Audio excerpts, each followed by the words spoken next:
لا إله إلا الله لا إله إلا الله ইল্লাল্লাহ জিকির করতে খারাপ লাগে? আল্লাহ তাআলা আরশে আযীম থেকে বান্দাকে ডেকে ডেকে বলে, গোলাম, হে আমার বান্দা, ভালো করে বুঝে নাও, ও বান্দা তুমি ঘুমাও, আমি আল্লাহ তাআলা কিন্তু ঘুমাই না। লা তাখুযুহু সিনাতুন ওয়ালা নাওম। ও বান্দা, তোর সাথে আমার সাথে কোনো দিকে মিল নাই। ও বান্দা, তোমার সন্তানাদি আছে, আমি আল্লাহ তাআলার সন্তানাদি নাই। ও বান্দা, তোমার বিবি আছে, আমি আল্লাহর বিবি নাই। ও বান্দা, তোমার মা বাবা আছে, আমি আল্লাহর মা বাবা বলতে কেউ নাই। ও গোলাম,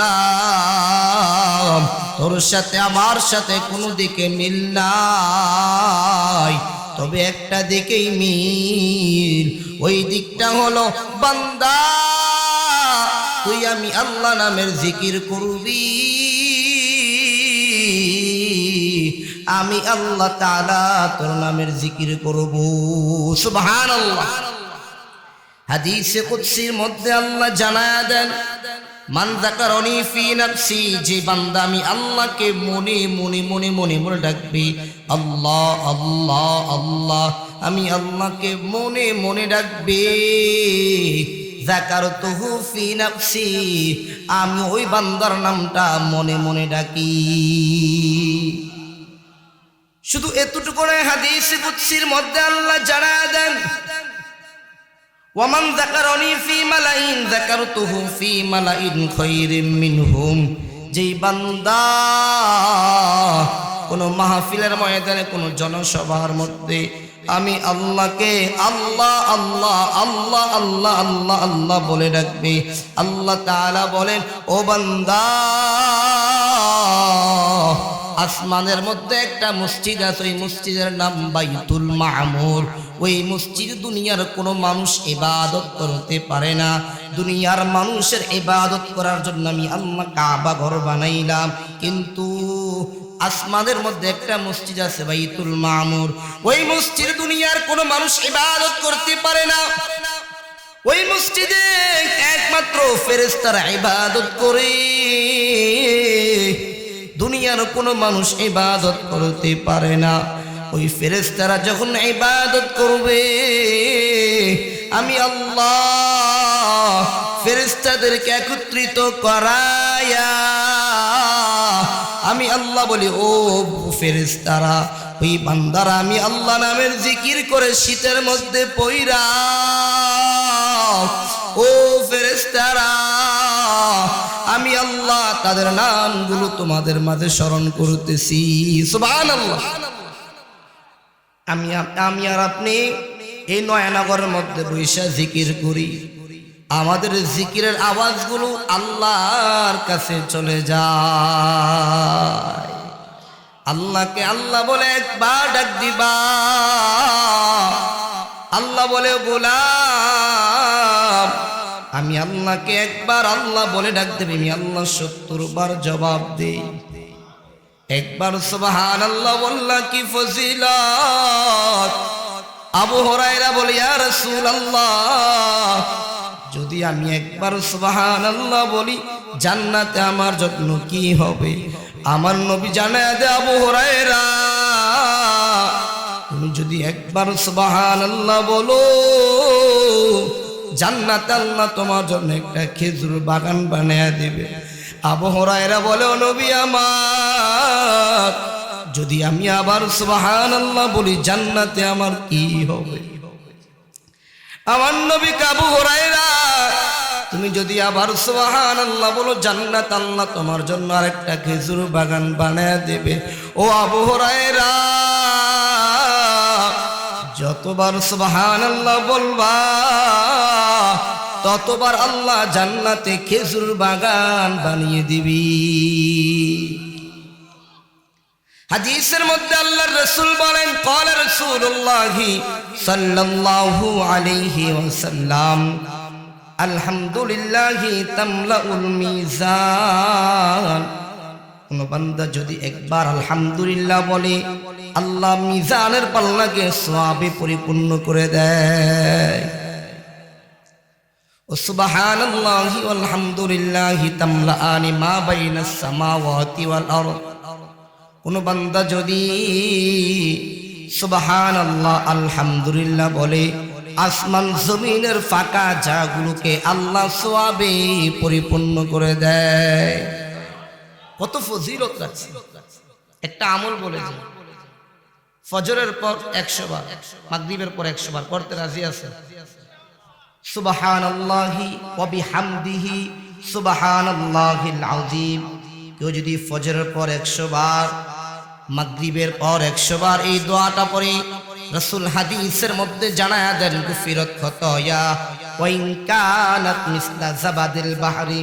পয়গম্বর হাদিসের মধ্যে জানায়া দেন, কেউ যদি আমলটা সকালে 100 বার, বিকালে সন্ধ্যায় 100 বার, সমুদ্রে ফেনা পরিমাণ গুনাহ হলো, আল্লাহ তার গুনাহগুলো মাফ করে দিবি। আয়াতুল কুরসি পারেন আপনারা? আয়াতুল কুরসি এমন একটা পাওয়ারফুল আমল, কেউ যদি দৈনিক 5 ওয়াক্ত নামাজের পর পড়ে, ওই ব্যক্তি মরার পর জান্নাতে চলে যাবে। বুলুগুল মারহুমের 90 নম্বর হাদিসের বর্ণনা। قال رسول الله صلى الله عليه وسلم من قرأ آية الكرسي دبر كل صلاة مكتوبة لم يمنعه من دخول الجنة إلا الموت। আমার নবী জানায়া দেন, যে ব্যক্তি প্রত্যেক ফরজ নামাজের পর আয়াতুল কুরসি পাঠ করবে, আয়াতুল কুরসি যে ব্যক্তি পাঠ করবে, ওই ব্যক্তির জান্নাতে প্রবেশ করতে কোনো জিনিস বাধা হয়ে দাঁড়াবে না, মৃত্যুবরণ করা ছাড়া। অর্থাৎ ওই বান্দা মৃত্যুর পরপরই আল্লাহ জান্নাতের মেহমান হয়ে যাবি।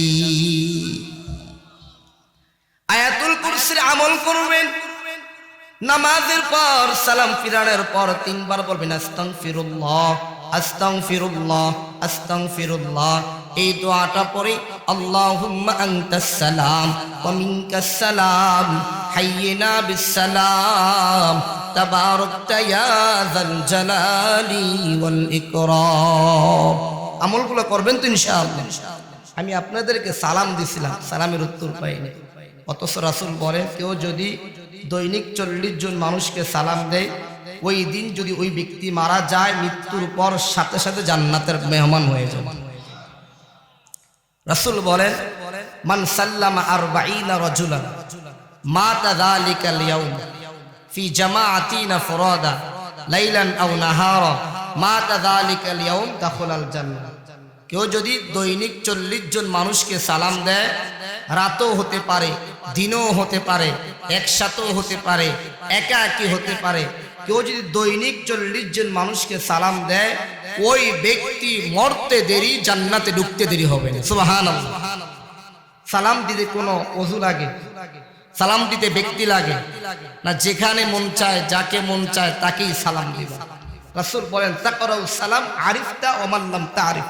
তুমি সালাম দাও, যাকে চিনো, যাকে চিনো না, সবাইকে সালাম দাও।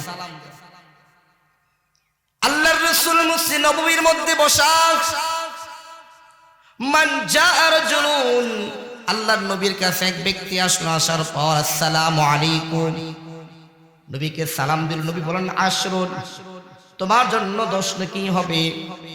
দ্বিতীয় আরেকজন ব্যক্তি আসলো, এই ব্যক্তি বলে আসসালামু আলাইকুম ওয়া রাহমাতুল্লাহ, নবী বলেন 20, তোমার জন্য 20টা নেকি হবে।